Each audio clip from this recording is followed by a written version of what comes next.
सध्याची तरुणाई म्हणजे एन्जॉयपणाचा कळस झालाय. जरा कुठे पाऊस जोरात पडला की ही लोक निघाले एन्जॉय करायला. मात्र यांच्या एन्जॉयपणाचा प्रशासनाला भलताच ताप होतो. विशेषतः हा ताप पोलिसांच्या वाट्याला जास्त येतो. अशाच सैराट तरुणाईला वाचवण्याचे काम खान्देश्वर पोलीस आणि नवीन पनवेल अग्निशमक दलाच्या जवानांनी केले. पनवेल पासून जवळच आदई गाव आहे. हे आदई गाव नैसर्गिक दृष्ट्या अत्यंत सुंदर आहे. येथे धबधबा तसेच उंच डोंगर रांगा आहेत. येथील धबधब्यावर जाण्यास मनाई असताना 20 जून रोजी 8 युवती आणि 1 युवक आदई डोंगरावर पिकनिक साठी आले होते. मात्र येथे मुसळधार पाऊस सुरू झाल्याने सदर 9 जण आदई डोंगरावर अडकले होते. सदर माहिती खान्देश्वर पोलिसांना मिळताच खान्देश्वर पोलिसांनी बीट मार्शल आणि अग्निशमक दल यांच्या मदतीने या मुलांची सुटका केली. यातील काही युवती भाईंदर येथील होत्या. याशिवाय कोण इंडिया बुल्स येथील मुले डोंगर परिसरात गेली होती. त्यांना देखील खाली आणण्यात आले.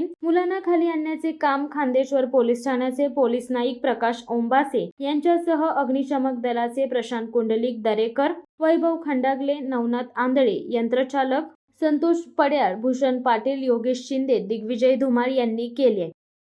शिवसत्ता टाइम्स न्यूज ब्युरो, पनवेल. दे धडक बेधडक वृत्त देणाऱ्या आपल्या शिवसत्ता टाइम्स न्यूज चॅनलला लाल बटन दाबून सबस्क्राईब करा आणि बेल आयकॉनला क्लिक करायला विसरू नका.